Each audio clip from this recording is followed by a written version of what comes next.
Imagine a world where people believed fresh air could kill you, cats were servants of the devil, and bathing too often made you weak.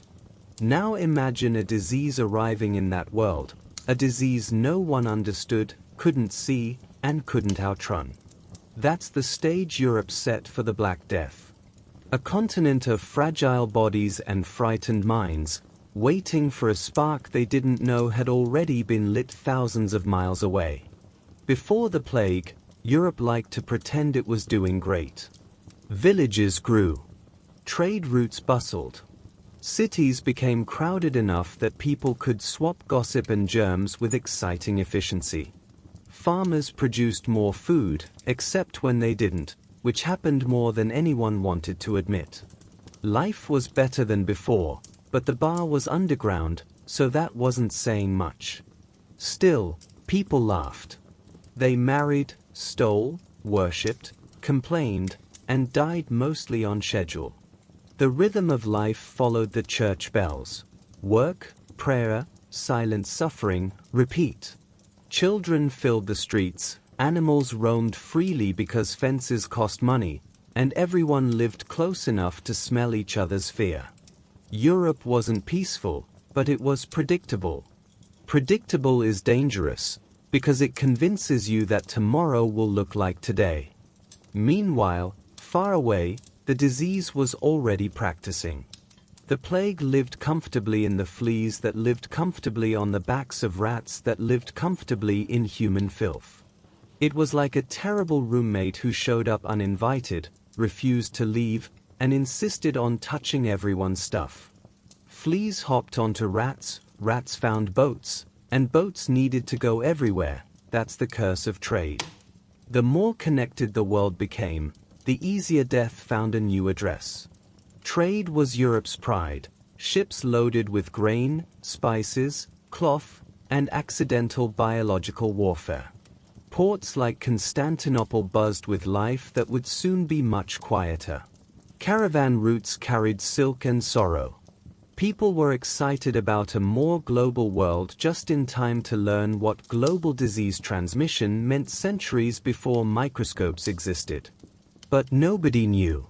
Nobody saw the storm that started in Asia stretching its fingers across empires. Mongol armies besieged cities, not realizing they were assisting the plague as it hitched rides on their tents, their horses, their breath. Imagine a disease so efficient that warfare helped deliver it. Siege tactics mixed perfectly with panic to create something almost artistic in its cruelty. By the time rumors reached Europe, they sounded like myths. Entire towns sick, bodies piled in streets, a sickness that killed in days. People laughed nervously. Surely this was exaggerated. Sickness always exaggerated itself in stories, didn't it? They'd seen fevers, dysentery, smallpox. People died all the time. Why panic over stories? Because those stories were late. The world felt normal. Priests muttered their usual warnings about sin, and kings argued with popes about who owned what. No one paid attention to the rats wandering freely among barrels and cargo. No one questioned why fleas were suddenly biting more than usual. People were too busy living to realize how close they were to dying. And then, the ships came. It started in 1347, with 12 Genoese trading vessels limping into the Sicilian port of Messina. The townspeople watched eagerly. After all, ships usually meant news, goods, maybe scandal. Instead, when sailors stumbled off those decks, their bodies were covered in black swellings the size of eggs. They groaned, coughed blood, and collapsed at the harbor. Some were already dead, staring blankly at the sky like they were waiting to be told this was a terrible joke. Within days, Messina knew, whatever this was, it was not just another illness to fast through.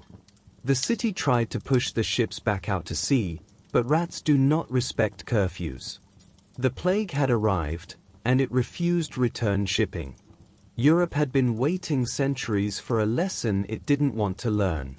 And now the teacher had stepped ashore. Silence has a way of revealing things. Not noble things, like truths or revelations. More like rot. When the plague rolled through Europe's great cities, silence replaced sound long before life fully drained away. It didn't arrive one night as a dramatic hush. It crept in slowly, picking off familiar noises one by one until people realized the world had gone quiet without asking permission. Markets were the first to fall quiet. No calls of merchants praising their own overpriced goods. No clatter of carts echoing against the stone. The scales, once busy measuring grain and fish, sat still and cold as bones. Doors remained closed, not locked, just waiting for someone who would never return to open them again. Then the churches. Bells used to ring with purpose. Weddings, funerals, feast days, confessions. Suddenly they rang too often, then not at all. Priests were either buried or exhausted, and both states made for poor musical accompaniment. The great organs that once shook walls with sacred thunder were silenced, pipes cold, hymns unfinished. Even God seemed to be holding his breath. Homes followed next. Families who once sang quietly while stirring evening stew now stoked their fires in perfect silence. Even laughter, when it escaped, felt like a trespass. The plague made every sound suspicious, every cough an accusation. People whispered out of habit, though there was no one left to overhear them. Perhaps the most unsettling change was in the animals. Pigs stopped rooting through the rubbish when rubbish stopped appearing. Cats slunk through the alleys without their usual arrogance. Even the dogs, humanity's most loyal and loud companions, stopped barking as often. They sat with tails curled around their paws, watching the doors of the sick, waiting for someone who wasn't coming out. Those who dared step outside described streets that felt hollow. The air felt wider, as if emptied of the weight of voices. There were no children running, no gossip traded over water buckets, no drunks embarrassing themselves in front of the tavern. There was only wind, and even the wind seemed to be trying not to disturb anything important. Travelers moving from town to town sometimes arrived to places that had already lost the argument with the plague. Whole streets without a single living soul. Food left out mid-meal, papers half-written on wooden tables, fires burned down to embers that refused to give up until the last moment. Shoes neatly lined by the bed, their owners gone too quickly to untie the laces. One monk wrote that the silence was the true sign of the apocalypse. For when the living no longer speak, he scribbled with numb fingers, the dead have no reason to stay quiet. His words were meant as metaphor. His brothers read them as instruction to avoid the hallways at night. Gravediggers sometimes reported hearing voices in the vacant alleys. Not human voices, not in any comforting way, but echoes of what should have been. The phantom creak of a wheelbarrow. The faint shriek of a child playing a game no longer remembered. Footsteps that belong to no one. Silence tricks the mind into filling its own empty spaces. And the plague had left so many. Even nature felt louder. The buzz of a single fly seemed offensive. The drip of water from a gutter could keep a person awake all night. When the wind pushed against the shutters, hearts skipped beats. Every sound risked being something worse. Those who survived long enough to witness the silence understood something profound. Community is not defined by gatherings but by noise. By the messy soundtrack of humanity in motion.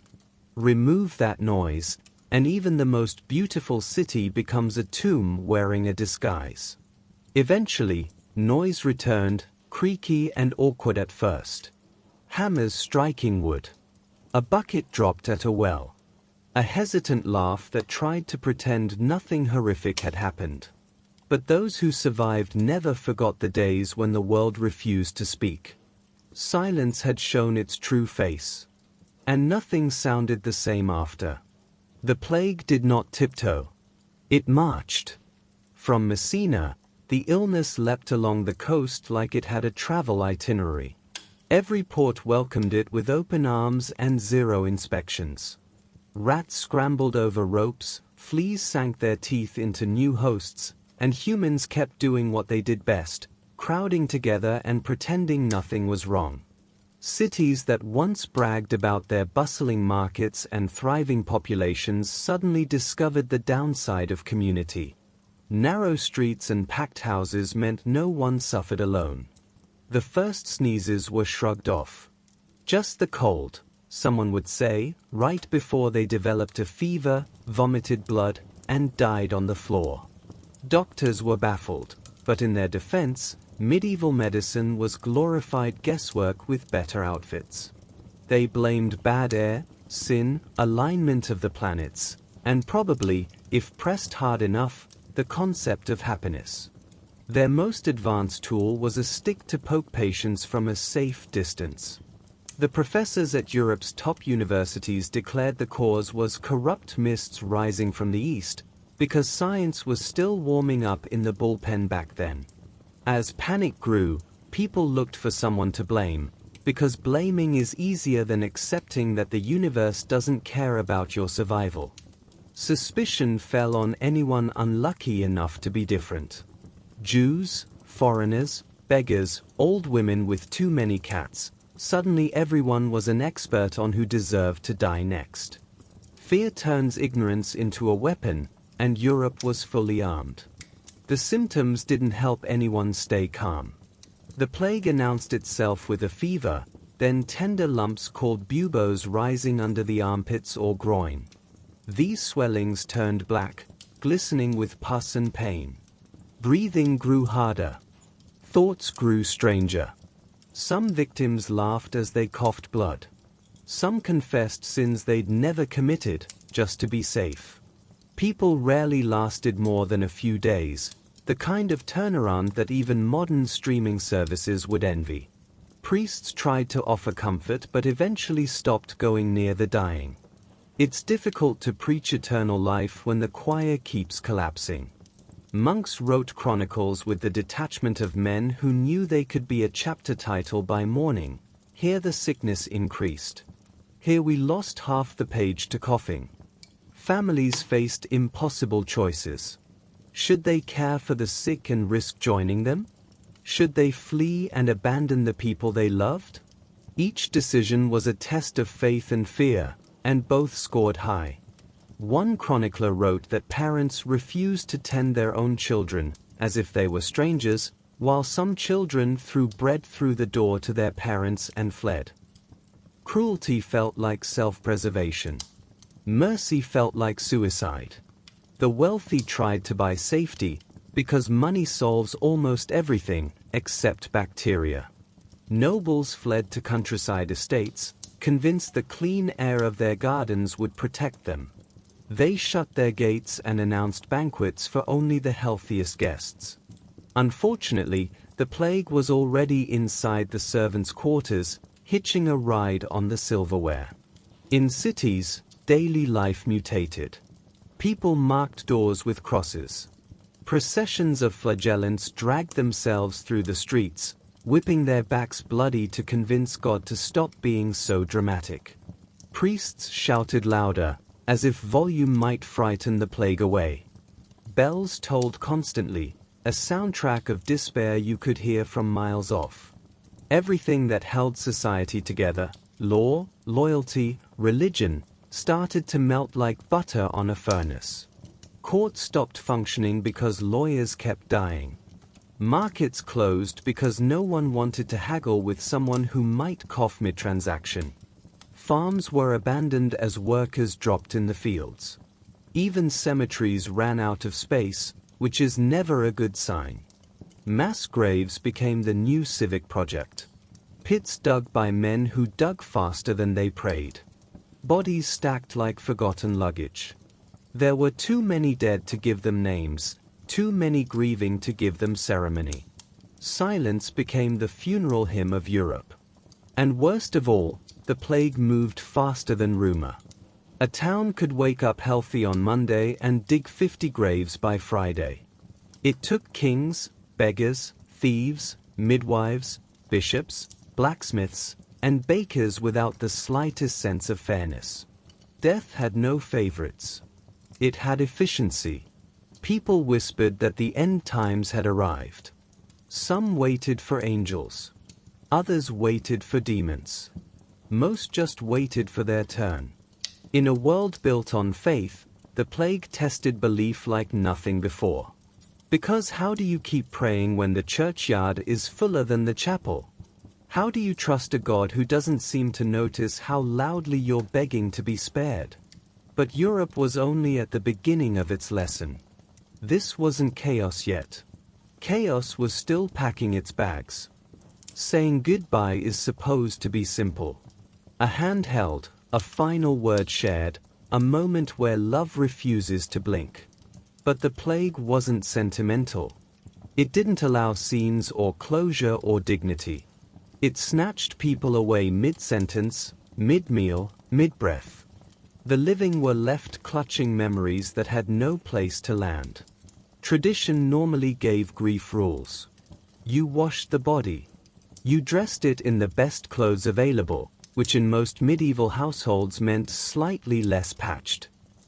You lit candles, whispered prayers, and buried the dead in consecrated ground because the afterlife was confusing enough without paperwork issues.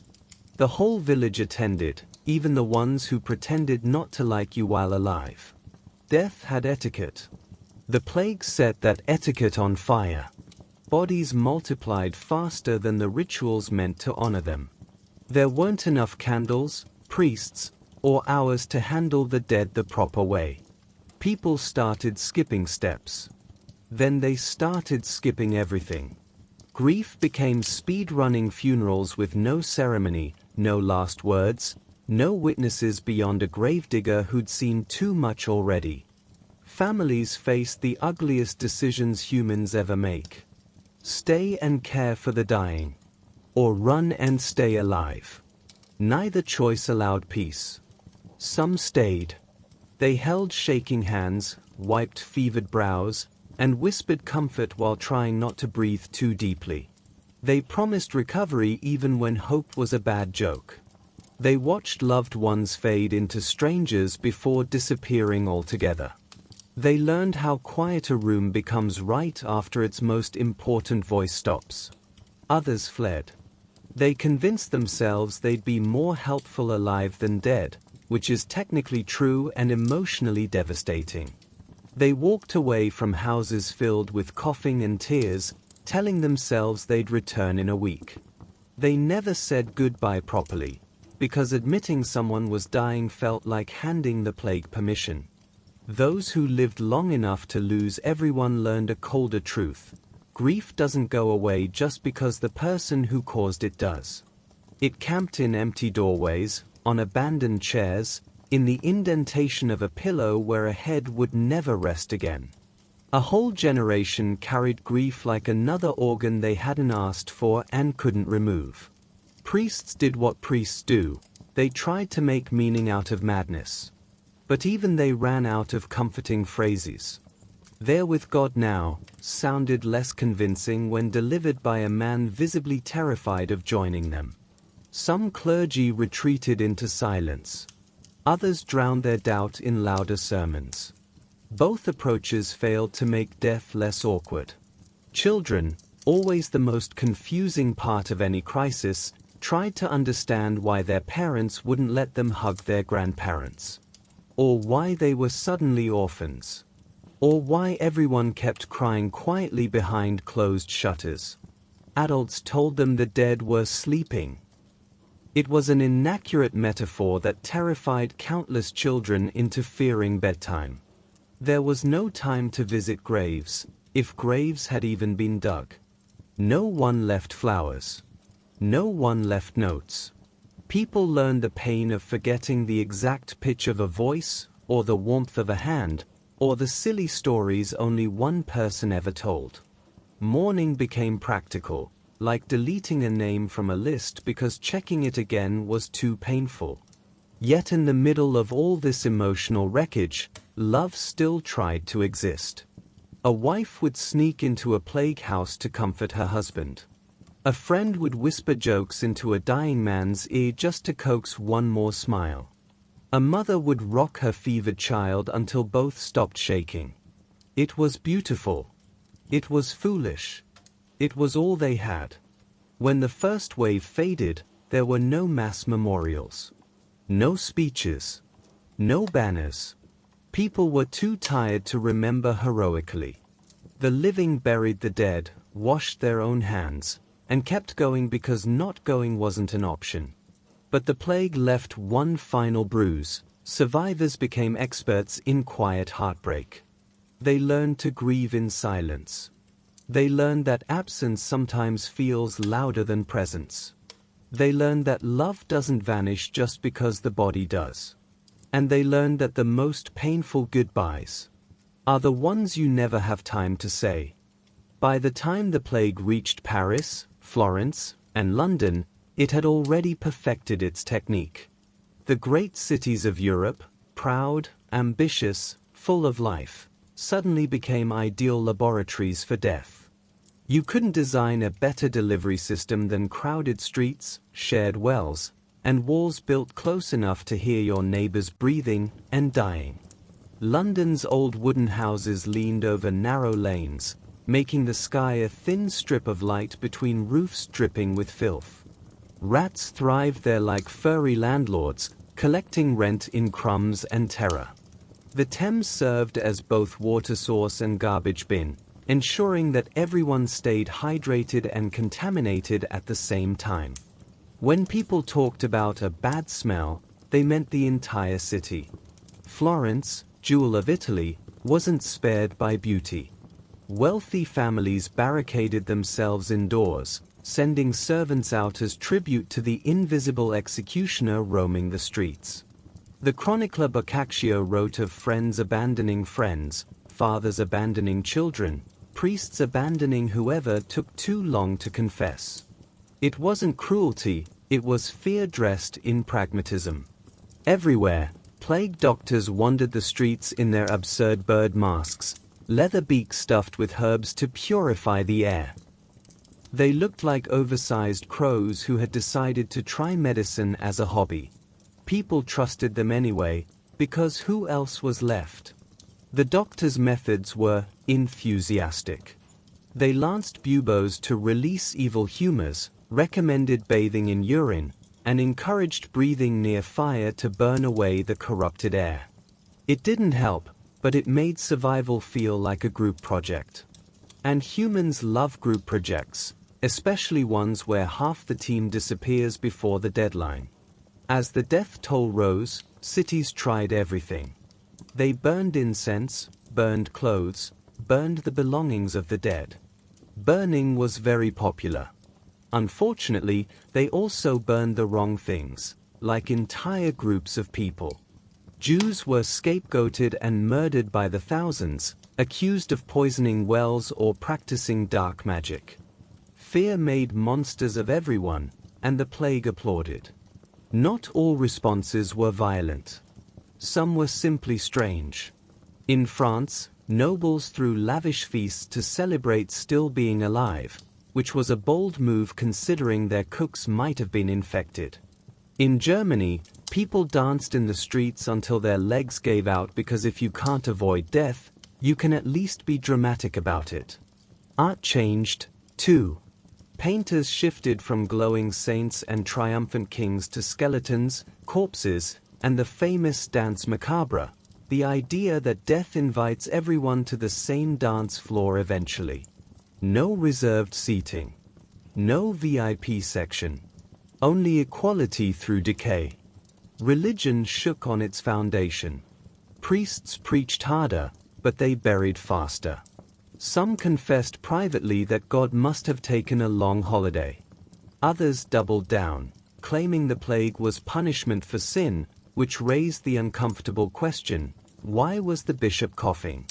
The faithful kept praying anyway, even doubt needs something to hold. Commerce collapsed. Shipments stopped. Fields lay unharvested. Labor shortages became so severe that surviving peasants suddenly had options and wages. It was the medieval equivalent of a workers' revolution, powered by a terrifying severance package. But before society transformed, it suffered. Streets piled high with corpses until there was no one left to carry them. Bells rang constantly, a soundtrack of loss so relentless that silence itself became suspicious. Houses stood open, doors swinging in the wind, because everyone who lived there was gone. The fear of proximity became a new cultural rule.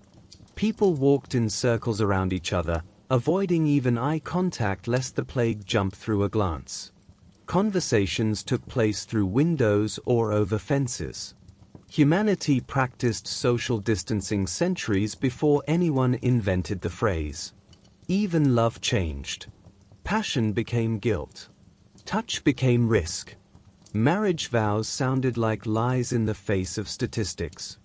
Those who did survive had to reconcile the relief of being alive with the grief of losing half their world. And yet, the plague did something unexpected. It made life visible. Families cherished meals that weren't guaranteed. Laughter became treasure. A single morning without new illness felt like a miracle. Children, the few who endured, became sacred proof that tomorrow might still matter. But the worst was not over. Disease doesn't like to rush. It lingers. It mutates. It continues. Just when Europe thought it understood the rules, the plague changed them. If history were fair, heroes would look heroic. Swords raised. Capes billowing. Hair perfect. Instead, the supposed saviors of the Black Death waddled into the streets wearing the medieval equivalent of a Halloween costume gone wrong. A long leather coat, gloves, boots, a wide-brimmed hat, and a giant beak strapped to their face. Yes. The famous plague doctors, history's least reassuring medical professionals. The costume wasn't a joke. It was engineering, medieval engineering, which is to say, good intentions tied together with string and prayer. The beak was stuffed with herbs, flowers, vinegar-soaked sponges, and anything else that smelled better than reality. Doctors believed disease spread through foul air, they called it miasma, so if their noses only experienced pleasant scents, surely their lungs would remain plague-free. They were wrong, obviously. But everyone was wrong in the 14th century, so it hardly stood out. Most plague doctors weren't even real doctors. They were volunteers, failed medical students, or men who had run out of other career options. Apprentice chicken plucker, ex-barber, or guy who can hold a stick without crying were typical resumes. Towns hired them because someone had to examine the sick, write the death tallies, and occasionally poke bodies to confirm they were definitely not just napping. Their stick, that long wooden rod they carried, wasn't for walking. It was to touch people from a distance. A gentle nudge to check for breathing. A firm prod to keep panicking patients away. A swift smack to deter plague-ridden citizens from getting too friendly. Medical textbooks did not include that part, but everyone knew. The goggles in the mask's eyes were meant to protect the doctors from evil vapors. In reality, they limited vision so badly that plague doctors often tripped over corpses. Imagine paying someone to save your life, only to watch them fall face first into a mass grave while desperately trying to adjust their foggy lenses. Their leather clothing was waxed to repel fluids, a solid step, honestly. Unfortunately, they didn't disinfect anything afterward. If their outfits could talk, they'd scream. People feared the plague doctors more than they trusted them. If a beaked man showed up at your house, it meant two things. You were sick. You were going to die. The doctor's arrival wasn't hope, it was foreshadowing. Treatments were imaginative. They recommended applying onions to open sores. A bleeding patients because why not add blood loss? A holding a chicken against swollen buboes, the chicken did not survive the internship. If none of that worked, doctors prayed. Sometimes loudly. Despite the ridiculousness, these masked figures performed grim, necessary duties. They witnessed humanity at its most terrified. They listened to last words no priest heard. They closed eyes, covered faces, and documented losses that would have vanished without record. They were the scribes of horror. And they survived more often than expected, not because the beak worked, but because isolation and leather layers accidentally slowed flea bites. Pure luck masquerading as brilliance. Their presence etched itself into cultural memory. Later centuries turned them into symbols, fear wearing a mask, trying to pretend it was medicine. Today, they appear at costume parties, metal concerts, and Renaissance fairs, because humans cope by turning trauma into trend. If a plague doctor stepped into a modern hospital, real doctors would chase him out with disinfectant. But they might pause for one moment to appreciate what those masked wanderers represented. A clumsy attempt at compassion. A fragile gesture toward understanding. A belief that saving even one person was worth looking ridiculous. They were proof that during catastrophe, humans don't stop trying. They just try, oddly. So yes, the plague doctors looked absurd. But they showed up. And sometimes, showing up is the only heroism available. The plague, apparently tired of being merely horrifying, decided to unlock a new level, the pneumonic form. Bubonic plague was already winning awards for worst disease in Europe, but pneumonic plague said, "Hold my flagellant whip." Instead of relying on fleas and rats, it chose a more efficient delivery method, air. Yes, the thing everyone needed but couldn't see. A cough became a weapon. Breathing became gambling. Kissing someone was like licking a loaded crossbow. If the bubonic version took days to kill you, pneumonic plague often did it in hours. The symptoms were theatrical, fevers that burned like you'd insulted the sun, coughing so violent it painted walls red, and a terrifying moment where the victim realized the pain in their chest wasn't leaving.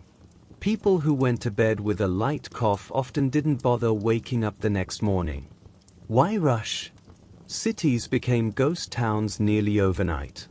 The bravest souls weren't the priests or the nobles, it was the gravediggers. And even they began writing dramatic letters of resignation to no one in particular. With every breath feeling like a confession, people fled, abandoning homes so quickly candles still flickered inside empty windows. Fire, for once, didn't cause the evacuation, fear did. By now, the church was having a theological meltdown. Priests had run out of comforting psalms and had switched to repent harder as their main pastoral strategy. But even the holiest men noticed a practical problem. The clergy were dying faster than they could be replaced. Promotion opportunities had never been better if you enjoyed a career path that ended within the week. Meanwhile, rulers were proving just how useless royalty becomes during a disaster. Kings issued commands from quarantined castles, insisting the plague stop misbehaving. They hired doctors to find a cure, but doctors kept dropping dead, which made the job market unstable. Sovereigns learned that all the gold in the kingdom can't bribe microscopic assassins. And then, the rats died. That sounds good, right? Rodent horror defeated? No. It was far worse. Fleas, suddenly unemployed, leapt aboard humans like enthusiastic career climbers. Having lost their furry hosts, they upgraded to bipeds, turning every ankle into a buffet. People thought they were safe when the rats vanished. They were actually in the final round of the plague's little game show, Who Wants to Be a Corpse? As bodies piled higher, society broke lower. Hate spread faster than the infection. Jews were tortured and murdered across Europe, accused of poisoning wells. Foreigners were chased from towns. Doctors and midwives, especially women, were accused of witchcraft.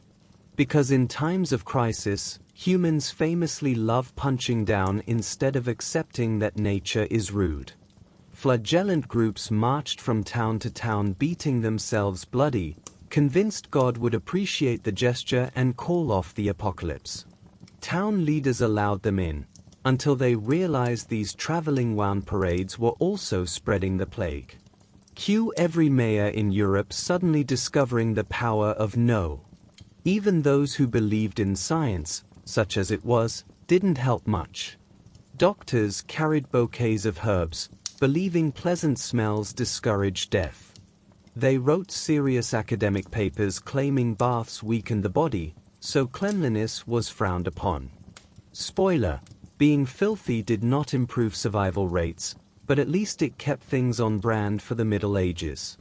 Death became the ultimate equalizer. The poor, who thought life already gave them a fair amount of suffering, discovered a new low. The rich, shocked that money couldn't buy immunity, sulked inside estates that became gilded tombs.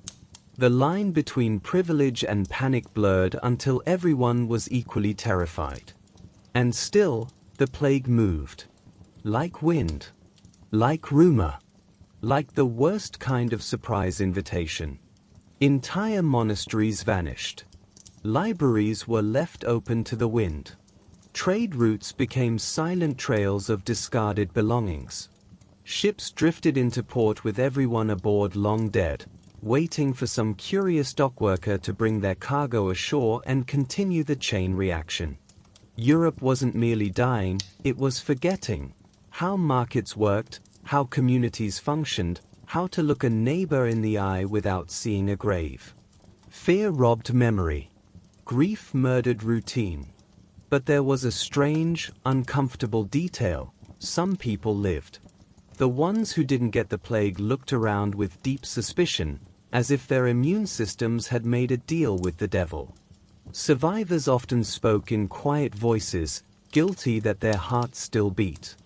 They didn't know it yet, but they were the beginning of something new. The plague was not done reshaping the world. It was only now starting to take things that society assumed were permanent: labor, power, faith, and fling them into the air like straw in the wind. When enough hands disappear, the land notices. It doesn't mourn, of course, the earth lacks sentiment. But it does change. And in the plague years, Europe's fields changed faster than anyone could comprehend. Where once every patch of soil was poked, prodded, planted, and harvested with perpetual exhaustion, suddenly there were not enough people to tend them. Nature, delighted by the unexpected vacation, rushed to reclaim everything humans had borrowed. Wheat stood uncut, bowing under the weight of its own success. Grain spilled from neglected barns. Orchards groaned with fruit that fell, rotted, and fed no one. Farmers who survived walked their boundaries and saw not just grass and weeds, but memories. Every furrow had been carved by someone who was now bones in a pit. Every tree planted by hands that would never prune again. To the nobles who owned the land, on paper, this was a crisis. To the land itself, it was relief. For decades, fields had been forced to feed growing populations, overworked, underrested. Now, animals grazed freely. Birds held feasts that would make a banquet hall jealous. Foxes trotted boldly through abandoned roads. Wolves, long pushed to the edges, ventured closer with curious eyes and empty stomachs. Even the forests gained confidence. They stretched softly into the cleared spaces, testing how far they could grow before someone shouted "Stop." No one did. Trees sprouted where houses had collapsed. Vines crept up church walls. Moss coated forgotten fences like a gentle burial shroud. Farmers who walked the fields did so with a strange mix of awe and dread. They understood that nature was beautiful, but they also knew nature didn't care whether humans returned. It had been waiting for a moment like this. A chance to prove that civilization was merely a suggestion. Animals took advantage of human absence with aggressive entitlement. Cattle wandered out of pastures like they'd finally realized the gate was more of a decoration. Sheep roamed in unruly clusters, contributing nothing useful beyond ambience. Chickens, shockingly resourceful, established chaotic microgovernments in abandoned courtyards. Meanwhile, the rats, always the opportunists, multiplied as if the plague had been a minor inconvenience. Spoiler, they were the root cause of it. They claimed granaries as personal buffet. The fleas riding them celebrated the new open-concept dining plan. The infection cycle stayed alive because the ecosystem that carried it had thrived in human absence. Survivors tried to reorganize the agricultural calendar. But when your neighbors are dead and your village has 3 farmers left, one elderly, one newly orphaned, and one who refuses to go outside without 3 amulets around his neck, planting season becomes theoretical. Famine loomed in the horizon's quiet, gnawing at every shared meal. Yet there was a peculiar silver lining. Fewer mouths to feed meant the food that was harvested went further. Peasants who once lived on crumbs could suddenly afford bread without selling an internal organ. Meat appeared on tables where it had never been before. Hunger remained a threat, but not a constant companion. Nobles, desperate to salvage productivity, offered wages, real ones, to attract anyone capable of wielding a hoe or scaring a crow. Some even spoke politely to peasants, which historians still struggle to believe. Land ownership became a slippery concept when landowners needed workers more than workers needed owners. Some fields were never reclaimed. They lay fallow for years, then decades, silent memorials to the vanished. Archaeologists today find traces not of neglect, but of sudden abandonment, tools dropped mid-swing, seeds never sown, roads leading nowhere. The earth remembers where humans hesitated. For those who lived through it, the empty fields provoked an uncomfortable thought. Were humans truly the masters of the land? Or tenants behind on rent? Years later, when life returned with louder footsteps, farmers reclaimed much of what was lost. But the memory remained, of a world where grass grew taller than grief, and where silence filled every acre. The Black Death had proven a truth so simple and so humiliating. The land does not need us. We need the land. And the land will wait, patiently, for us to leave again. When the first wave of the plague finally loosened its grip, Europe didn't exactly breathe a sigh of relief. It wheezed. The survivors crawled out of their shuttered homes and improvised tombs into a world that looked familiar, but wrong in every direction. The streets were still there. The churches were still there. The problems were still there. It's just that half the people who dealt with them had recently been dumped in a pit. The most immediate issue: no workers. The peasants who had spent centuries being yelled at by landowners suddenly realized something almost whimsical: they were valuable. Fields still needed planting. Mills still needed running. Cows still needed milking unless you wanted very cranky cows. But there were fewer backs to do the work. A shortage like that turns humble farmers into rock stars with dirt under their nails. Landlords panicked. This was not the social hierarchy God promised.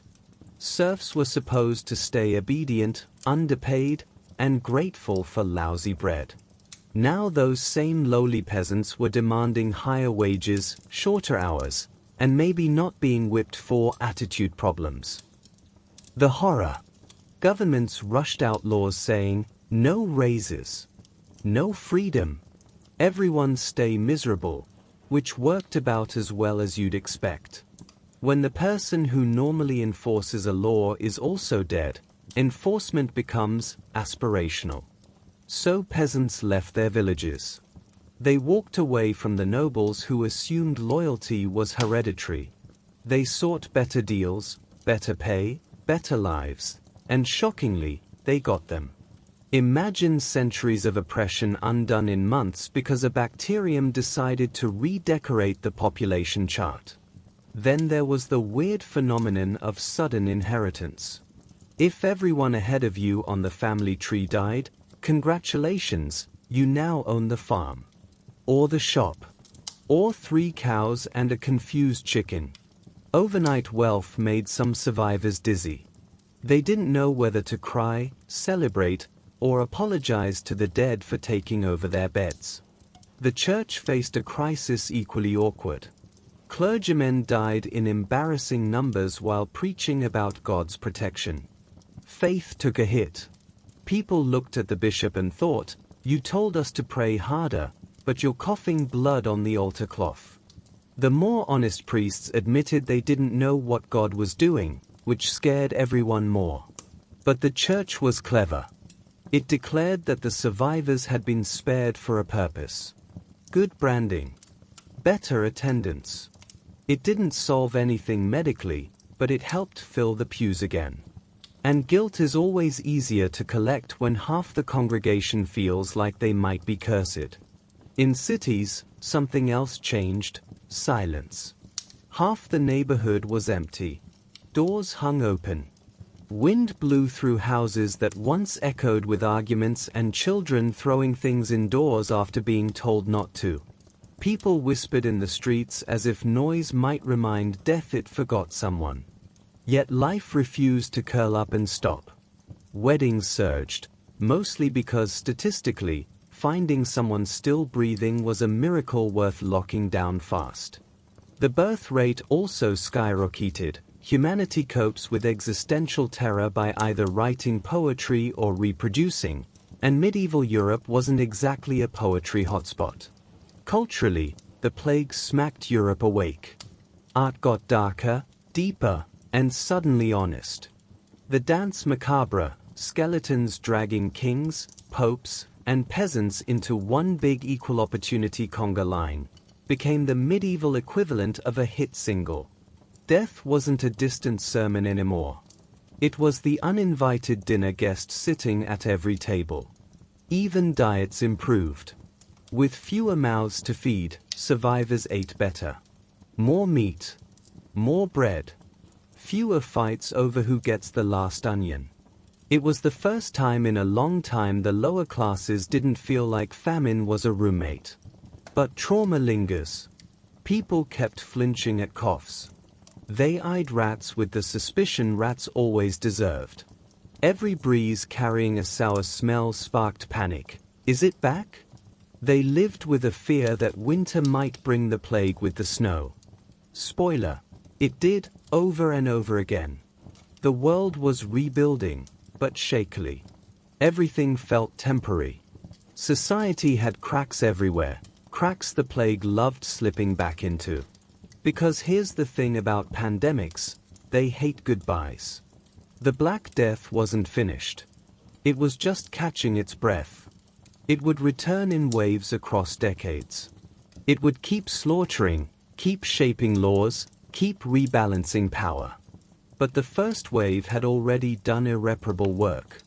It broke the idea that life and death followed rules. Europe would recover, yes, but it would never again believe itself safe. And in that uncertainty, something radical took root. People began imagining a world different from the one they inherited. When half the population is gone, what's left is possibility. There's a strange kind of loneliness that only the living know, the kind that follows catastrophe. When the Black Death finally loosened its grip, the survivors walked into a world that looked like it had forgotten how to be inhabited. Streets were intact, houses still stood, fields still stretched to the horizon. But everything felt hollow, like the world had taken a deep breath and never exhaled. Survival was a miracle. It was also a burden. People did not rejoice the way songs and stories later pretended they did. Instead, they looked around and wondered, why me? The question had no answer, and asking it out loud felt like tempting fate to reconsider. Some survivors believed they were blessed. Others believed they were cursed. Most believed a little of both. Because to be alive when so many others weren't meant carrying memories that refused to fade, faces missing from dinner, places at the table that no one dared fill, laughter that echoed only inside the skull. Communities tried to reassemble themselves, like children rebuilding a shattered toy without knowing where each piece belonged. Neighbors who once nodded politely across fences were now bound together by a secret. They had watched the same horror and somehow stayed breathing. Friendship formed easier. Trust was given faster. The price of losing someone new felt unbearable. People changed the way they looked at time. Life expectancy remained short, but hope grew a little longer. Some rushed into marriage, eager to build new families before the next disaster arrived. Others avoided commitment entirely. Why risk heartbreak when fate had a sick sense of humor? The plague had smothered so many voices that the survivors struggled to remember how to speak normally. Every conversation hovered around the unspoken. Who did you lose? But sharing grief became a kind of therapy. Tears turned out to be a universal language, one that didn't require a priest to translate. Guilt, however, was fluent in every tongue. Why had strong men died while frail elders survived? Why had a mother perished while her infant lived? Why did chance pick favorites so poorly? Survivors carried invisible weights: guilt for running, guilt for staying, guilt for hoping, guilt for wishing they had done more. It was messy, irrational, human, and everywhere. Superstition bloomed like spring weeds. People wore charms against the next invisible threat. Some whispered prayers before opening a window. Others memorized the names of herbs they swore had saved them. Even those who mocked magic still tucked garlic under their pillows, just in case. And then, there were the ones who felt invincible. They paraded through the marketplace, convinced they were chosen. They drank too much, gambled too much, laughed too loudly. Trauma affects every mind differently. Some shut down. Some sped up. Both responses were survival strategies, just with different volume settings. Daily life rebuilt itself in slow, stubborn steps. Fields were planted. Workshops reopened. Children returned to streets, chasing chickens with delighted shrieks. Noise returned cautiously, like a stray cat testing a familiar doorstep. Eventually, someone sang while hanging laundry. Someone else whistled. Someone shouted across the yard, not in fear, but in annoyance. Civilization was rebooting. Those who survived the plague would never speak of it the same way. Some talked too much, describing every detail as if words could drain the poison from memory. Others swallowed their stories whole, letting silence digest the terror. And most lived somewhere in between, remembering only what the heart insisted on keeping. Generations later, descendants would ask, "What was it like?" Survivors rarely answered honestly. They did not mention the screams, the pits, the way death smelled in July. They did not describe the silent meals or the days spent waiting for a cough that never came. They said only, "It was bad. We endured." And that was enough to confirm what everyone already knew. The Black Death did not just reshape nations and economies. It reshaped the souls of those it spared. Because to survive something catastrophic is to be remade by it.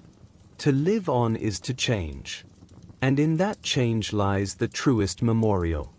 Not stone, not scripture, but the simple, stubborn act of continuing.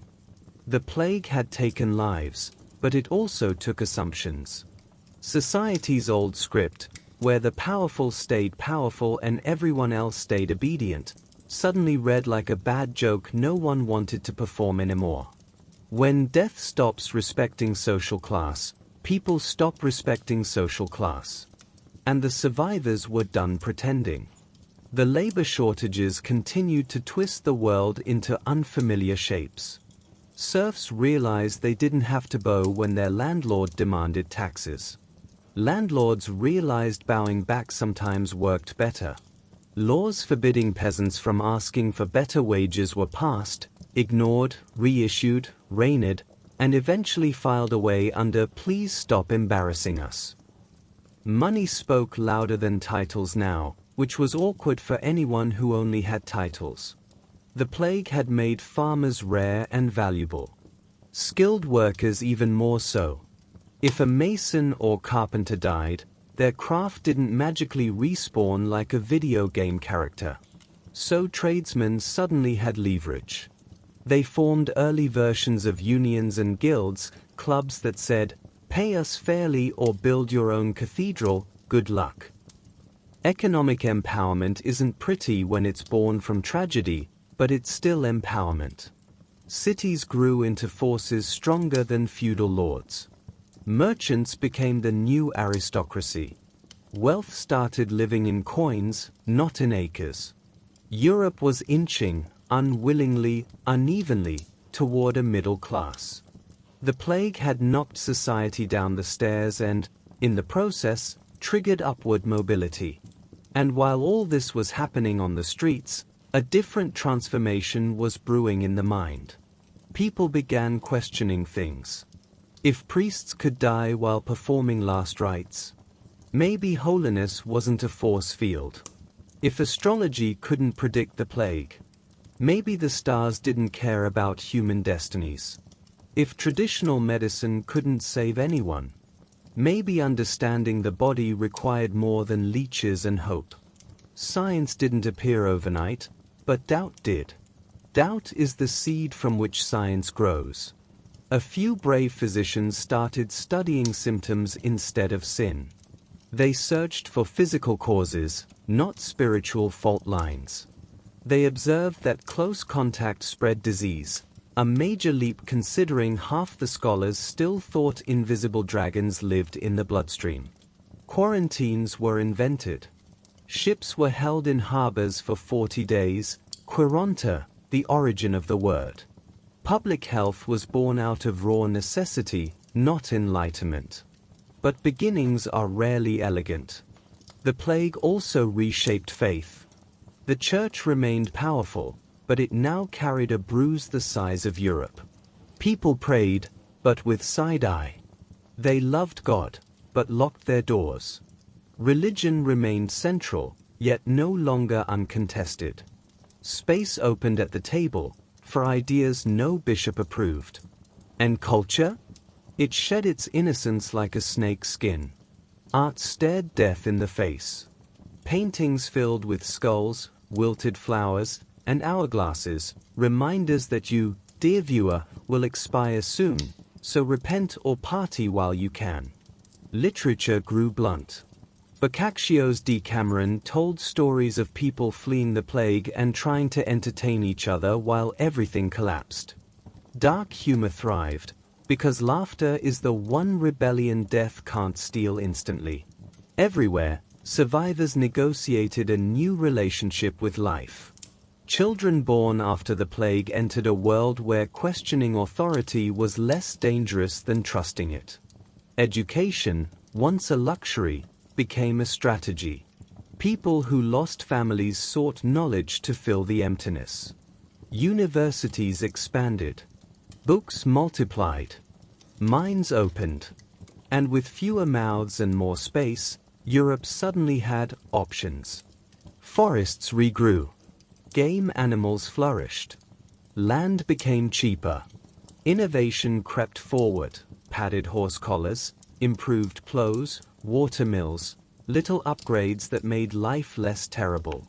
The Black Death didn't usher in the Renaissance all by itself, but it loosened the lid on the jar. Ideas that would have suffocated in a crowded, rigid society found room to breathe in the aftermath of tragedy. Humanity had been humbled, yes. Terrified, absolutely. But also, awakened. Death had forced the world to change. And change, once it begins, is hard to stop. Of course, not all lessons were noble.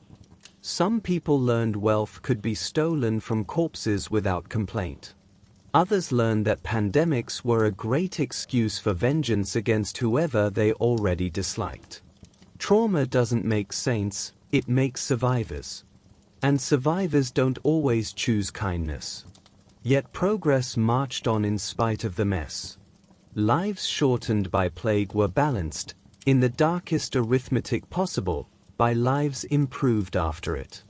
This was the birth of modernity through suffering, a story humans have a habit of repeating. The plague had shown the world what it looked like when everything breaks. Now it would have to decide what should be rebuilt, and what should be left in ruins. Recovery is a tricky word. It implies that things go back to the way they were. But Europe didn't recover from the Black Death. It mutated. Society grew new organs and scar tissue. The world kept moving forward, even when half the population wished it would slow down and let them catch their breath. Just as people began to adapt, farming again, marrying again, arguing about taxes again, the plague returned. And then returned again. And again. Like an unwanted ex who shows up uninvited every few years, insisting it still has belongings in your house. These later outbreaks were never quite as catastrophic as the first wave. When half the world has already died, topping that performance takes real dedication. Still, every resurgence was terrifying enough to crack open old fear like a reopened wound. New children grew up knowing the signs: swollen lumps, sudden fever, the look adults gave each other when the coughing started. Everyone lived with the ghost of 1347 haunting their calendars. The authorities did what authorities always do: they passed rules. Quarantine laws spread faster than the disease ever did. Ports required waiting periods. Travelers needed health certificates, which was hilarious considering no one had a clue what actual health looked like. A guy could have a bubo the size of an apple and still swear he just slept funny. Cities built plague pits on standby. They designated plague houses, where entire families would be locked inside, sick or not, and left to fate.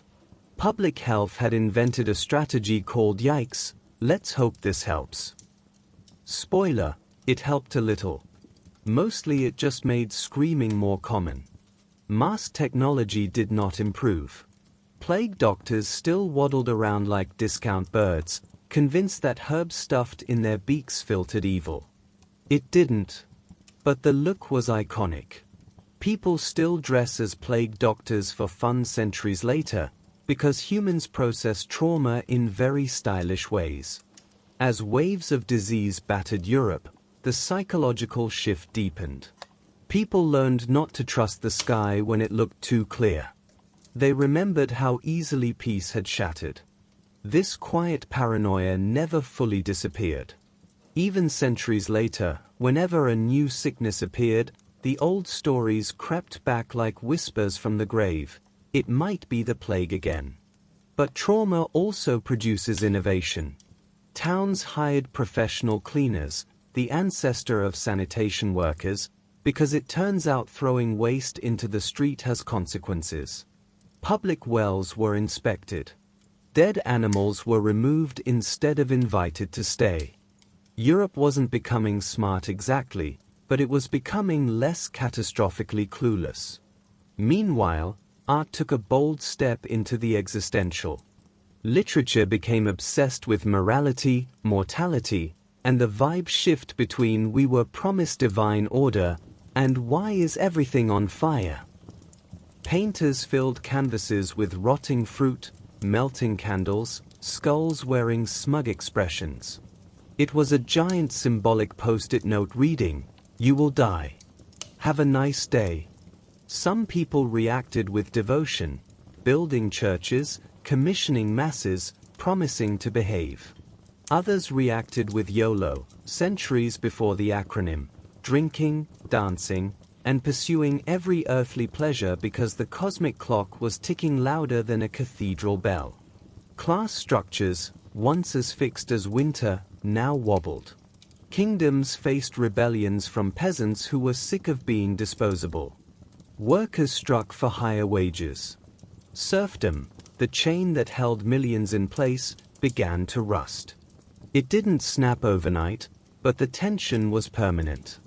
Women found new roles too, not because society wanted them to, but because society had run out of men. Some managed farms. Some learned trades.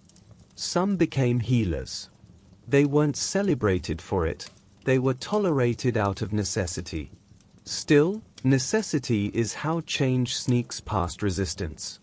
Education spread upward. If you survived childhood, you might learn to read. Knowledge became a tool, not a luxury.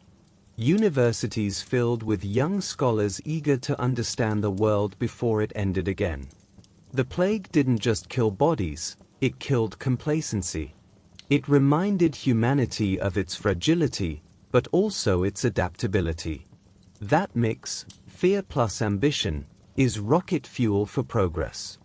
And beneath all the upheaval, a dark realization took root. What if the world is not controlled by divine fairness? What if suffering isn't punishment? What if sometimes things just happen? That tiny spark of doubt, terrifying as it was, began to light fires that would burn for centuries. Fires of inquiry. Fires of rebellion. Fires of discovery. Death, in trying to erase humanity, accidentally accelerated its evolution. Survival had turned into transformation. The kind you don't choose, but are forced into. The kind that leaves nothing untouched. Europe would never again mistake stability for destiny. Because the Black Death had rewritten the script. Forever. The plague did not respect borders. It treated the world like one big, badly ventilated room. Europe was the disaster everyone remembers, but the Black Death was a global event, ripping through Asia, the Middle East, and North Africa long before ships delivered it to Sicily. It toppled sultans and emperors just as easily as it humbled kings and nobles. The disease didn't care what language you prayed in. In the Middle East, cities that once pulsed with scholarship and trade went silent. Cairo lost tens of thousands in a single season. Scholars, merchants, farmers, musicians, anyone who breathed. The intellectual heart of the Islamic world skipped several beats, its libraries left waiting for hands that would never turn the pages again. Baghdad, still recovering from earlier invasions, now faced an enemy too small for even the sharpest sword. Silk Road caravans emptied. Markets that had stood for centuries shuttered overnight. The world's most vibrant trade networks suddenly looked like abandoned spider webs. Goods piled up with no one left to buy, sell, or steal them. Even the Mongol Empire, which had conquered half the known world, found itself conquered by a germ. Horses and arrows are great for empire building, but not for fighting microorganisms. China faced upheaval as its population plummeted. Fields lay fallow. Rebellions ignited. The Yuan dynasty, already wobbly, collapsed under the combined weight of politics, famine, and disease. The plague didn't just kill people, it killed stability. It killed dynasties. It killed the illusion that power could prevent tragedy. Everywhere it went, the plague left echoes, economic, cultural, and emotional. Trade routes that once knitted continents together came apart. Ports adjusted. Kingdoms stumbled. And in the rebuilding, the world shifted into new shapes. Europe, oddly lucky by comparison, began rising just as others struggled. With fewer workers, wages climbed. With fewer mouths, food stretched farther. Innovation crawled into the empty spaces left behind. The timing was brutal and convenient.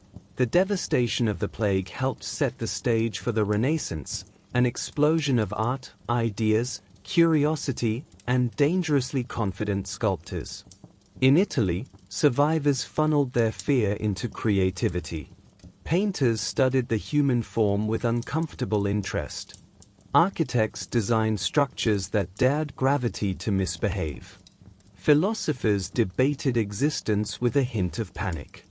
When you've watched your world collapse, you ask different questions. What is beauty? Replaces how long do we have? Because the answer to the second one is obvious: not long. Even religion, the great constant, adapted. The church doubled down on pageantry, building grand cathedrals as if trying to impress God into preventing a sequel. But the seeds of doubt planted during the plague years didn't die. They sprouted slowly into reform movements that would one day shatter the unity of Christendom. A single bacteria had nudged humanity toward questioning authority, because that authority had coughed, bled, and died like everyone else. Meanwhile, ordinary people, the ones rarely remembered in history books, learned to make decisions for themselves. They moved for work. They married later, choosing partners instead of inheriting them like used furniture. Families reshaped themselves. Villages became towns. Towns became cities. Education spread like wildfire, except far less deadly. Books appeared outside monasteries. Literacy crept into the lower classes, giving peasants voices on paper. Curiosity, once suppressed by tradition, now had room to stretch. Why? Became a dangerous and popular question. Governments started keeping better records of sickness and death, because ignoring a problem clearly made it worse. Public health, a concept no one had bothered with before, became something like a responsibility. Not well executed, but attempted. Which, historically speaking, is huge progress. Even the landscape changed. Abandoned farms were overtaken by forests, wolves and deer returned in numbers no one had seen in generations. Nature reclaimed the spaces humans temporarily surrendered.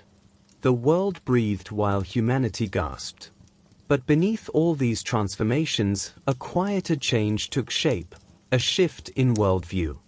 People stopped assuming tomorrow would mimic yesterday. They realized that stability was a fragile story adults told children so everyone could sleep. Not because it was true, but because it was comforting.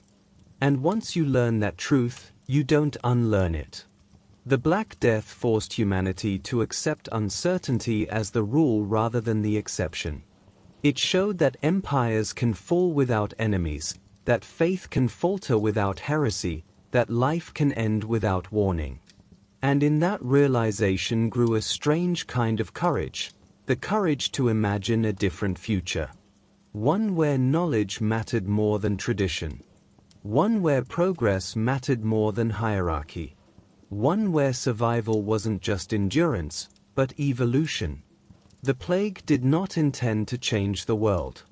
It simply wanted to feed. Humanity did the rest. Because in the ruins left behind, the survivors built something astonishing. A world that questioned. A world that created. A world that refused to stay small. All because a microscopic killer tore apart the old one. If the Black Death were just a tragic chapter, a horrifying anomaly, you could close the history book, pat humanity on the head, and say, well, that was awful, let's never do that again. But the plague refused to remain a relic. Its fingerprints are still all over modern life, like a greasy smudge on a museum display case. You can pretend not to notice, but it's definitely there. Start with work. The labor shortages that turned peasants into bargaining humans didn't fade. They hardened into workers' rights, higher wages, and a slow but unstoppable crumble of serfdom. The idea that people could choose where to work?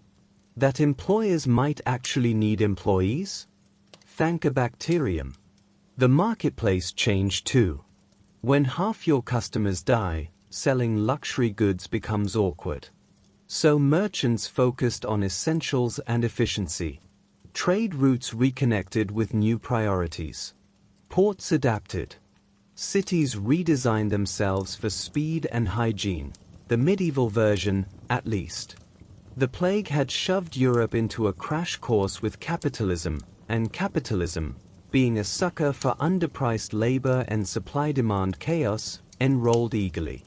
Knowledge became power in a way it never had before. Scholars who questioned old ideas weren't immediately tossed out for blasphemy, sometimes they were just frowned at. Then grudgingly tolerated. Then occasionally listened to. Medicine began creeping away from mysticism. Anatomy was studied more seriously, though still with the energy of teenagers sneaking into a morgue for dares. Public health became a concept, even if early attempts mostly involved yelling at crowded neighborhoods to stop dying so much. Urban planning got a makeover too. Streets slowly widened. Waste was redirected. Wells were protected. Cities learned that rats don't pay taxes but will definitely take advantage of civic amenities. Better sanitation meant fewer outbreaks, which unfortunately meant people survived longer, which brought its own set of problems later. But hey, progress is weird like that. The plague also restructured faith, not by erasing it, but by pushing people to personalize it. Religion became more internal. Instead of trusting a distant institution to handle salvation, individuals sought their own connection to the divine. That spiritual independence, half fear, half enlightenment, laid foundations for future revolutions. The Reformation didn't happen in a vacuum. It happened in a world suddenly aware that authority was mortal. And then there's the most uncomfortable legacy, obsession with death. Medieval Europe was already morbid, but the Black Death turned mortality into a cultural hobby. Art, literature, architecture, all infused with a message that could be summarized as, "You're next." It sounds grim, because it was. But there's clarity in remembering you're temporary. It sharpens priorities. It tells you not to waste your brief cameo on this chaotic planet. Society realized it needed to hurry, to paint more, build more, learn more, before the bell tolled again. In that scramble, seeds of the Renaissance sprouted. Wealth concentrated in fewer hands, granting patrons the power to sponsor artists and thinkers. The survivors wanted beauty. They wanted answers. They wanted distractions. And they got them, in marble, pigment, and poetry that still shout across centuries. We lived. The plague also did something strange to politics. When rulers failed spectacularly, people took notes. Monarchs who cowered or fled lost legitimacy. Those who protected their subjects, even symbolically, gained loyalty. Accountability, that stubborn thorn in the side of every government, pushed itself deeper into the bones of power. On a global scale, balance shifted. With empires in Asia destabilized and economies in North Africa staggered, Europe, of all places, emerged stronger. You would never have picked medieval Europeans in a survival contest, considering their track record with hygiene and logic. And yet, here they were, crawling toward dominance because half the world had been kneecapped by the same plague at the same time. Humanity didn't win. You don't win against nature. You adapt until nature changes the rules again. But the Black Death had dragged humanity, kicking, screaming, gasping, into a new stage.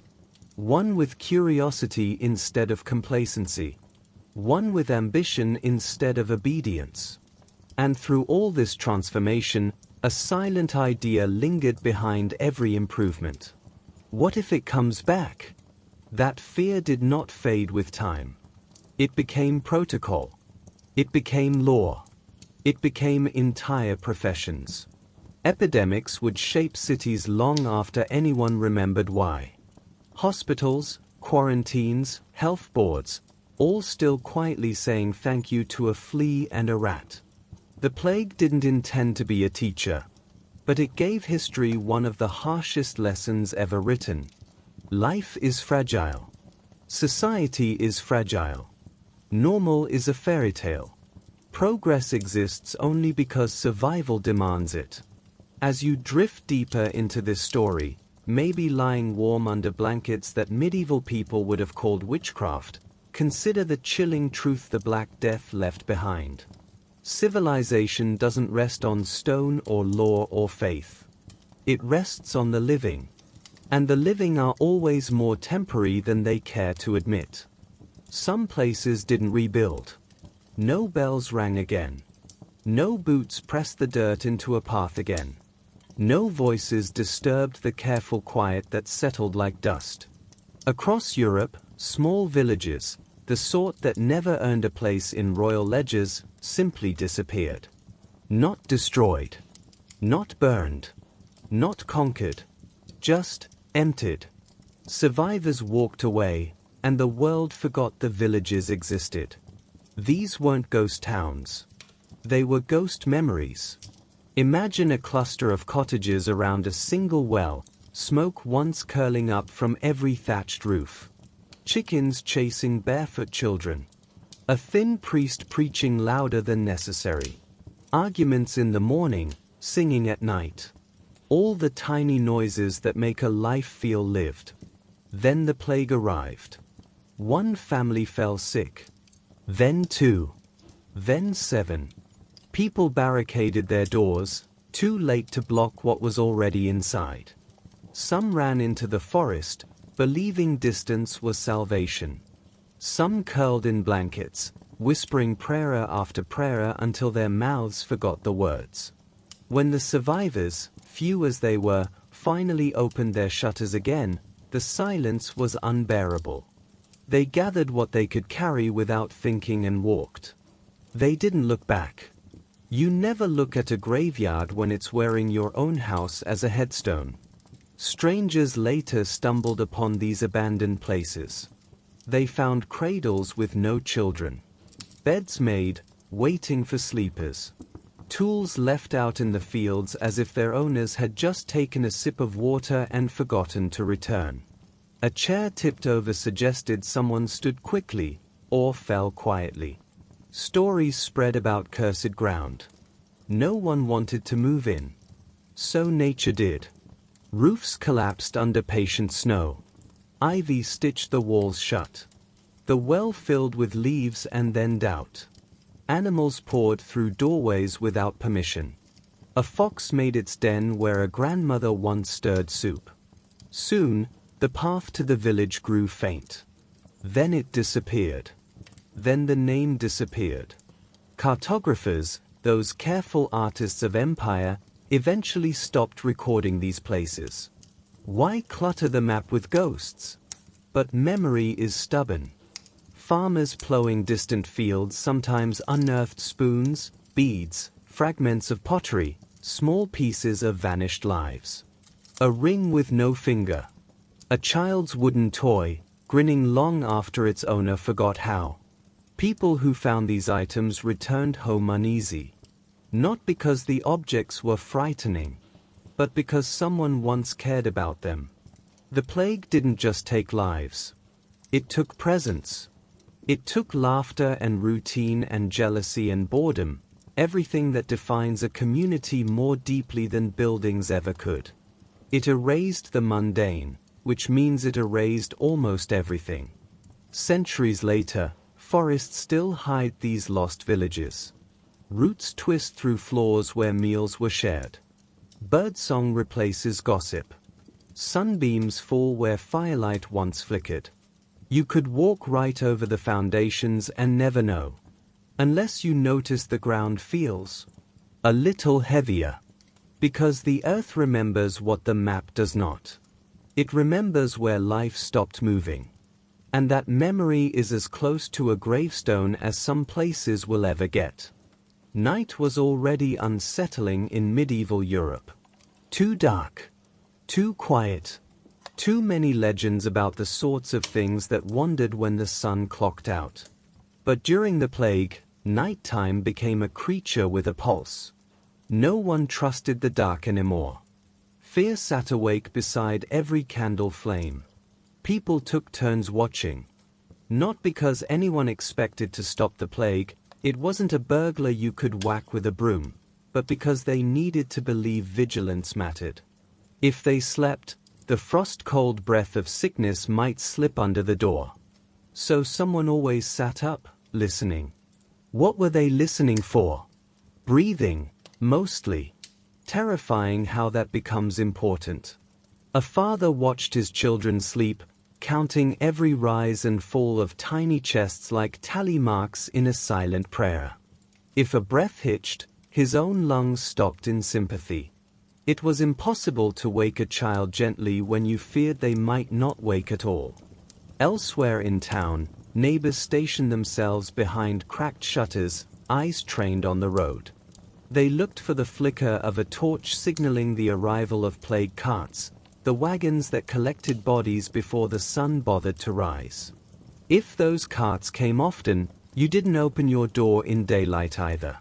Gravediggers worked by moonlight, because death didn't wait for business hours. They shoveled as quietly as possible, as if noise might disturb the dead. The soil clinked against stones, a slow metronome that kept time with mortality. Sometimes, the watchers heard footsteps in empty alleys. Sometimes, they swore the footsteps were their own. Even animals responded to the tension. Dogs whimpered low warnings, ears pinned back, noses twitching at scents no human could detect. Owls hooted in ways that felt like omens. Cats paced and stared at corners as though ghosts were making themselves comfortable. Priests recommended calmer night rituals, reciting psalms, lighting blessed candles, sprinkling holy water around the bed. None of it guaranteed safety, but rituals are how humans trick themselves into thinking chaos can be negotiated with. Fear hates routine, it can't compete with it. Every so often, a scream cut through the dark, abrupt and desperate, louder than any song of hope. Watchers flinched, knowing exactly what that sound meant. Sometimes they ran to help. Sometimes they didn't dare. Survival has its own ugly commandments. There were rumors too. Because gossip never sleeps. People whispered about wandering spirits, the newly dead, confused by how quickly they'd left their bodies behind. A few swore they saw shapes moving through fog, hands outstretched, as if still searching for warmth. Rational minds insisted it was shadows, imagination, or insomnia playing games. But in a world where breath itself could betray you, skepticism had a hard time staying loud. The night watch wasn't all terror, though. There were moments, strange, fragile moments, where quiet felt like protection. Stars glittered more clearly with fewer candles burning. The moon painted rooftops silver. Families huddled closer, warmth shared without a word. Fear made them cling to one another, and clinging kept them human. Some watchers prayed. Some watchers cursed. Most just waited. Because what else do you do when daylight becomes a finish line? For months and years, the night watch continued. The plague didn't care about vigilance, but people needed the illusion of resistance. They needed to believe someone awake stood between them and the worst possibilities. The watchers eventually slept again. But not because fear left, only because exhaustion won. Humans always yield to sleep, even when the dark feels predatory. Rest was a gamble taken out of necessity. And every morning brought the same ritual. Count the living. Avoid the doors that stayed closed. Keep breathing because you still can.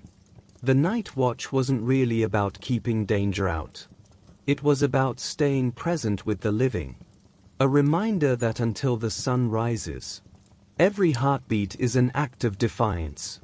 Humans like to remember history in pictures, paintings, maps, cute little diagrams showing the spread of doom with stylish arrows. But the plague wasn't primarily a visual experience. It was a smell. A thick, unavoidable stench that wrapped around every street and refused to leave. If the Black Death had a personality, it was nasal assault. Daily life already had a signature scent.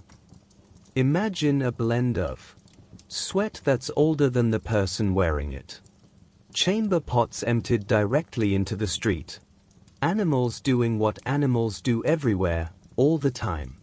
A perfume desperately losing the fight. Now at death. Lots of death. More than the air could politely absorb. Anyone entering a plague-stricken city wouldn't see the danger first. They'd smell it hit them like a rude handshake. Monks wrote that the air turned sour, which is a polite way to say, it smelled like the devil's compost bin. Chroniclers compared the odor to rotting meat, only the meat had names and families. The plague created new smells people wish they'd never learned. The sweet, sticky scent of buboes bursting. The metallic tang of blood coughed onto stone. Stale sweat from fevered bodies shivering under wool. A wood smoke failing to mask the truth. Infected lungs expelled odors that clung to clothing. Bedsheets soaked in sickness piled up because no one dared wash them. Houses shut tight against bad air became sweat boxes of infection. Windows stayed closed, trapping the exact thing people feared would sneak in from outside.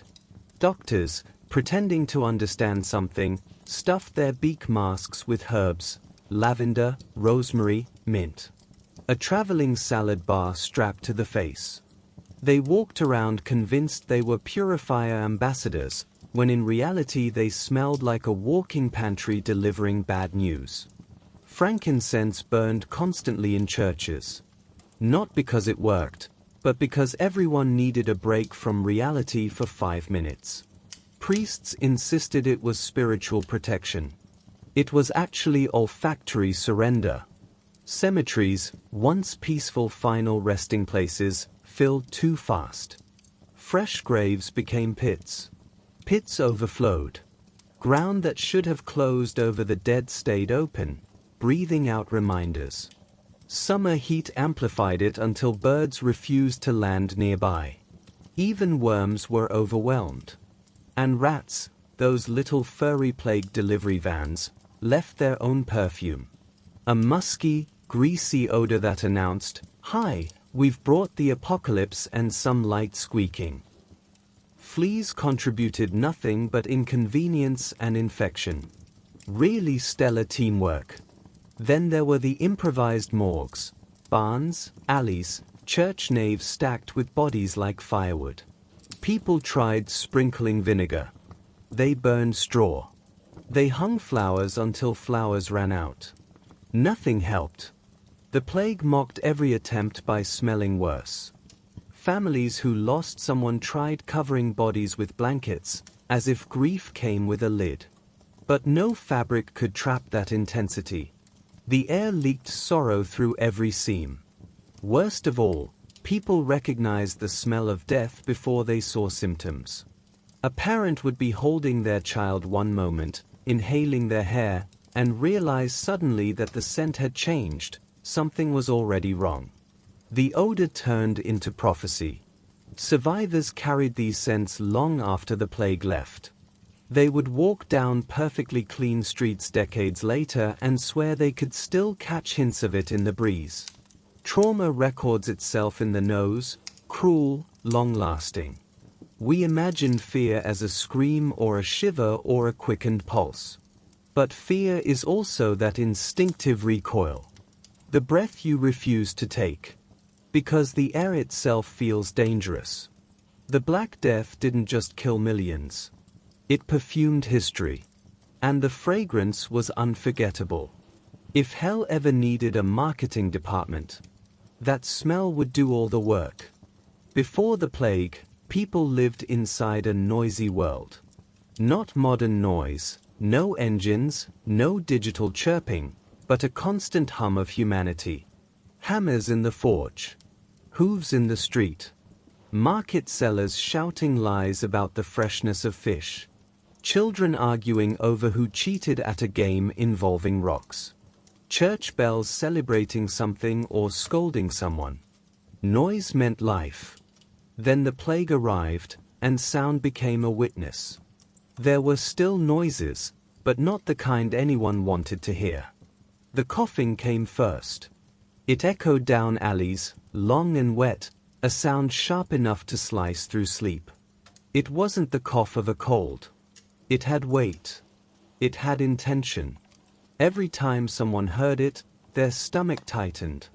The plague didn't just infect lungs, it ruined silence.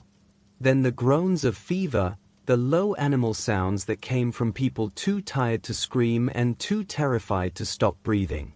Whole homes filled with those sounds, and their neighbors heard every moment through walls as thin as regret. Mothers sang lullabies off-key because terror ruins pitch. Fathers muttered prayers in whispers that sounded more like bargaining. And sometimes children cried from hunger, confusion, or the unfairness of being alive when the world clearly didn't want them. The streets themselves created a new soundscape. The roll of plague carts, wheels cracking against uneven stone. The thud of bodies wrapped in sheets, placed without ceremony. The steady shovel strikes somewhere beyond sight. People learned to identify a household's fate by how many shovels they heard in the night. Bells rang relentlessly, too. Not the cheerful kind marking weddings or feasts. These were the funeral bells, each told a note in the longest, saddest song Europe ever heard. They rang until priests' arms ached, then fell silent when priests could ring no more. Silence was not relief, it was a sign that no one remained to announce the death. There were screams, too. Not often, screams were a luxury of strength. But when they came, they were short, sharp, panicked. A door slamming after a scream meant fate had entered the room. A scream followed by silence meant fate had completed its work. Even footsteps changed. People walked cautiously, choosing quiet like it could protect them. Running meant someone panicked, and panic spread faster than fleas. You could hear fear in every hurried step. And then, there were the night noises. Whispers that sounded like confessions. Prayers with no priest listening. Hands knocking faintly on doors that wouldn't open anymore. Some families locked sick relatives inside and still heard them calling for water. Those calls haunted survivors longer than the disease ever could. Yet the plague created strange kindness in sound as well. The poorest villagers sang while delivering bread to quarantined homes, voices shaky but determined. Nurses prayed aloud while caring for strangers. Choirs of orphans learned hymns to honor the dead whose names they'd never know. And when the disease finally eased its grip, something was missing. For a while, there were no bells. No laughter. No arguments. The world seemed afraid to make noise again. As if volume might remind the plague it had forgotten someone. Slowly, sound returned, tentative, awkward. A child giggling. Two women chatting while hauling laundry. A farmer swearing enthusiastically at a stubborn cow. A lute plucked near a tavern door where hope had decided to rent a room again. People listened more closely than before. They cherished footsteps approaching rather than leaving. They smiled when they heard a baby cry, proof someone new had arrived to challenge fate. Trauma changes how the world sounds. And healing changes it again. Noise returned not as chaos but as reassurance. We are still here. We still have something to say. We're alive. And for a long time after the plague, every voice carried a little gratitude behind it. A quiet promise. To keep making sound. For those who could not. Faith was supposed to be a shield. In sermons, God protected the righteous the way a shepherd protects his flock, which sounded comforting until the flock started dying in piles. The Black Death shook belief the same way a storm shakes a weak roof, loudly, violently, and without apology. Before the plague, religion was the center of life. Priests interpreted sickness as divine correction. Saints handled specialized requests like celestial customer service agents. Relics, bones, teeth, possibly mislabeled knuckle fragments, promised miracles if you prayed with correct posture and admirable enthusiasm. But when the plague arrived, the prayers multiplied, and the deaths multiplied faster. People gathered in churches, kneeling shoulder to shoulder, perfect conditions for airborne misery. They prayed for forgiveness, waving incense to chase away the bad air, but the bad air was inside their lungs, not floating philosophically outside. Priests tried to sound confident. They assured people that God had a plan, probably a mysterious and slightly angry one. But when a priest performed last rites for 10 households and then stopped showing up to Mass himself, the congregation got suspicious. Some believers doubled down. More candles. More confessions. More shouting hymns into heaven's voicemail. Others snapped. If God ignored them, maybe he was the problem. Flagellants marched through towns, whipping themselves bloody in parades of desperate atonement. They believed pain could buy mercy, or at least rent it for a season. Crowds watched, wondering if holiness was supposed to look like self-harm plus choreography. Local bishops eventually banned processions. Not for theological reasons, they just noticed the flagellants spread plague better than fleas. Meanwhile, people began quietly blending old beliefs back into new prayers. Charms tucked under pillows. Herbs hung above doors. Whispered appeals to forgotten spirits. If the saints were busy, maybe the woods listened. Desperation is a flexible theologian. The wealthiest sought salvation in distance. Nobles fled to villas in the countryside, convinced clean air smelled like immunity. They hosted feasts praising God for sparing them, while their servants coughed behind the tapestries. The poor, trapped in cities, begged for mercy with cracked voices. Some fasted until weakness felt like holiness. Others lit candles non-stop until churches grew warmer than homes. Wax dripped like tears onto stone floors, proof that humans wanted light in places where the darkness kept winning. Monks, once the spiritual backbone of Europe, suffered the hardest blows. They lived together, prayed together, breathed the same stale air. Entire monasteries fell silent. Libraries lost their caretakers. Quills lay mid-sentence. The plague proved an uncomfortable truth. Faith does not prevent death. It only shapes how you face it. And people faced it in thousands of different ways. Some priests ran. Some priests stayed. Some priests died mid-prayer. Some priests lost their faith entirely. Some found new faith in the very moment breath left their chest. When the plague finally loosened its grip, churches filled again, not with arrogance, but humility. People sang more softly. They prayed with fewer assumptions. Even the clergy stopped pretending they had all the answers. Religion endured, bruised, quieter, more honest. The divine stopped being the guaranteed solution and became the solace. Not protection, but comfort. For many, faith had become the candle in the dark room. Small, fragile, but stubborn enough to keep burning. The plague left behind more than bones and empty chairs. It left children. The ones who somehow dodged the fever, the coughing, the sudden quiet. They survived without understanding the odds. They survived because death lost interest for 1 second at the wrong moment. And then they had to grow up in a world built from what remained. These children entered a life missing instructions. Parents gone. Neighbors gone. Entire villages missing from the map. How do you define normal when half the memories you were supposed to make have already evaporated? Adults didn't explain the plague to them. Not because they didn't want to, they simply couldn't. Trauma steals language. So the children learned by looking at what was missing and filled in the answers with imagination, which is always more terrifying than truth. Some became practical far too soon.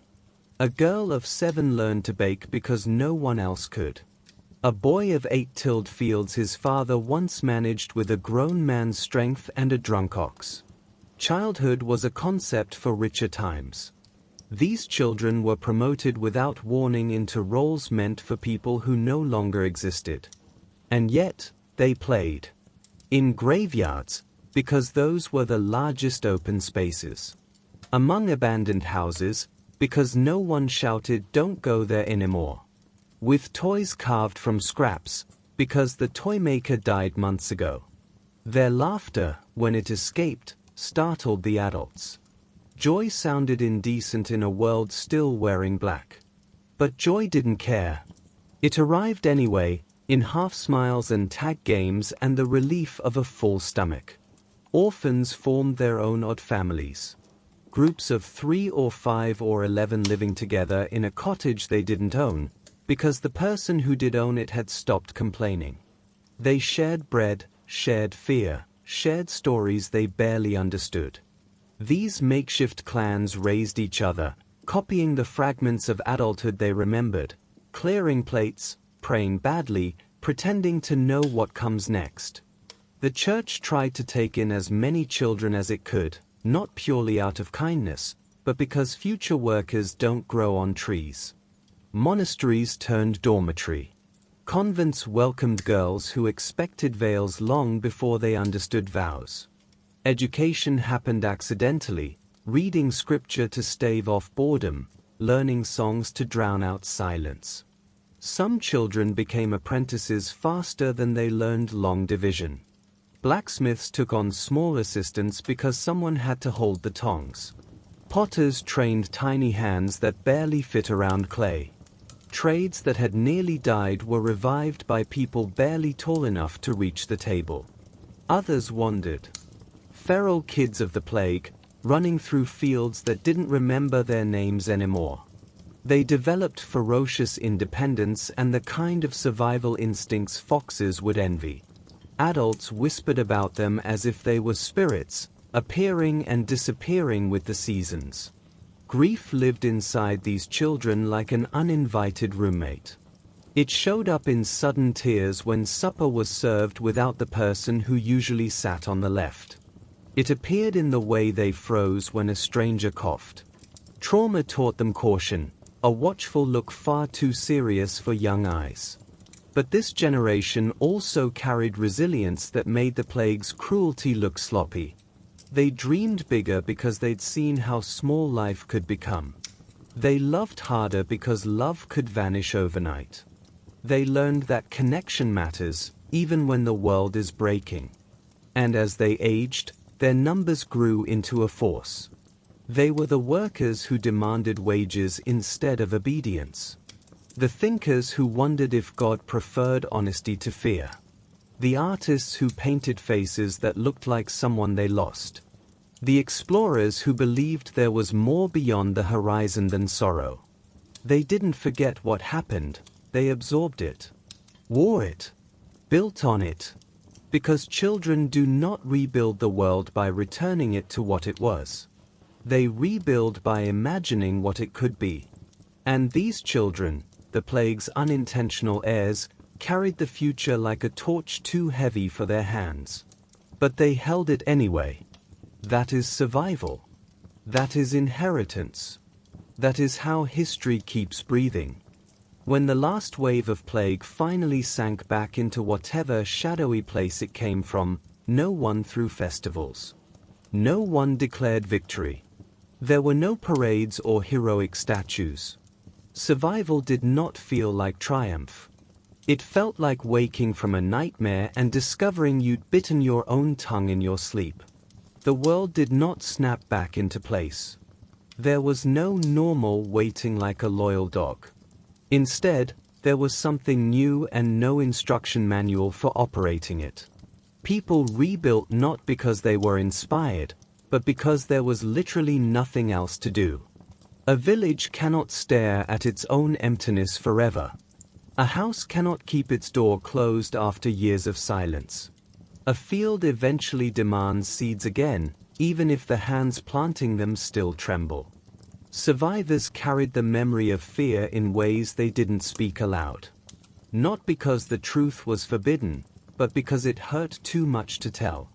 You could see it in their habits, the way they paused before entering a crowded room, the quick glance toward a coughing neighbor, the instinct to keep the windows open even in winter. They had learned, brutally, that air can betray you. The old stories, the ones told around hearth fires about dragons, giants, and monsters, no longer impressed anyone. They had faced a creature they could not see, and that made every myth feel adorable and irrelevant. The imagination retreats when reality proves it can be crueler.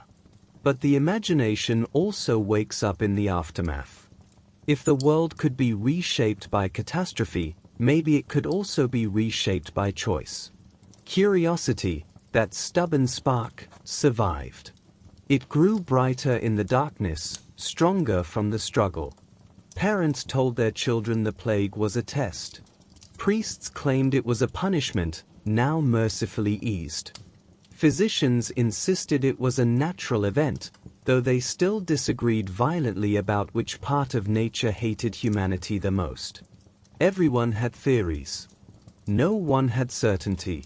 What people did have were second chances, the kind that felt heavy instead of hopeful.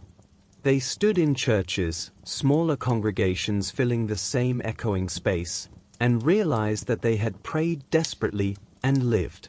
They were candles whose flames had refused to go out. And that makes a person rethink everything, even God. They stood in marketplaces, haggling over the price of bread while trying not to look at the abandoned stalls where their neighbors once smiled through rotten teeth. They attended weddings where laughter sounded like defiance. Hope felt fragile, like glass warmed in a trembling hand. But they still said "I do." Because refusing joy only gives tragedy more territory to conquer. Children grew into adults who did not remember the plague, only the stories. And stories change with every telling. Some became warnings. Some became exaggerations. Some became excuses for why life must always remain cautious. But beneath all the retellings, one truth stayed firm. Humanity had discovered its own vulnerability. And strangely, that knowledge made it stronger. People began to build bigger, not because they were safe, but because they were not. Cathedrals stretched higher toward a heaven that had stayed frustratingly quiet. Cities swelled, daring the future to try something like this again. The plague remained a memory, bitter, blurry around the edges, but unforgettable when touched. It was not talked about daily. It simply lived inside everyone who had walked through the years of unending grief. Trauma became heritage. Survivors spoke through the actions of the lives they continued anyway. The world did not heal from the Black Death. It adapted. Because healing implies returning to what was. And what was gone. Your existence, every breath you take in a world with vaccines, clean water, and an understanding of germs that isn't based on astrology, is a direct continuation of those who kept going. Those who dragged themselves out of the wreckage and decided to rebuild the future by hand. You are the descendant of people who stared at death so long they stopped blinking. Of people who planted seeds in soil full of buried fear. Of people who learned to laugh again without apologizing for the sound. The Black Death rewrote the story of humankind. It forced brains to grow sharper. It forced societies to grow fairer. It forced hearts to grow braver. We remember the plague mostly for what it killed. But its legacy is everything that refused to die. The light in windows. The warmth of a shared meal. The stubborn insistence on tomorrow. History is not a celebration of the living. It is proof that the living are hard to get rid of. So as you rest now, comfortable, breathing, safe, remember this quiet truth. You are here because someone survived when the world did not. And survival, though rarely graceful, remains the most human thing we have ever done.